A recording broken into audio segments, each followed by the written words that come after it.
বউ থাকে একজনের, সার্ভিস দেয় 10 জনের।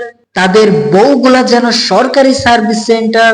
টাকা আর ফলোয়ার বাড়াতে বউকে বিলিয়ে দেয়, জানি না তারা হিজড়া নাকি মেন্টাল। স্ত্রী স্বামীর কাছে মূল্যবান সম্পদের মতো, সেই স্ত্রীকে টাকার জন্য বিলিয়ে দিচ্ছে জনতার মাঝে। তাদের স্ত্রীর দেহ নিয়ে কমেন্ট করলে তবুও ক্যামেরার সামনে আসে তারা অপরূপ সেজে।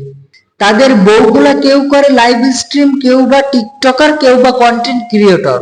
এ যেন ক্লাস 5-এর গাইড, বাবা তুমি কোনটা নিবা, লেকচার নাকি জুপিটর। একটি মেয়ে শুধু তার স্বামীর জন্য সাজবে, জীবনটা চলবে তার পর্দার মাঝে, কিন্তু ফলোয়ার বাড়াতে টাকার জন্য সোশ্যাল মিডিয়ায় আসে তারা সরকারি বধূ সেজে। যারা টাকার জন্য দেহ ব্যবসা করে তারাই সমাজের কুলাঙ্গার, আর যারা হাজারো মানুষের মাঝে তাদের বউয়ের দেহ দেখায় তারাই সমাজের অহংকার। স্ত্রী যে পাপ করবে তার অর্ধেক পাপের জবাব তার স্বামীকেই দিতে হবে। এখনই সচেতন না হলে তোমরা সচেতন হবে কবে?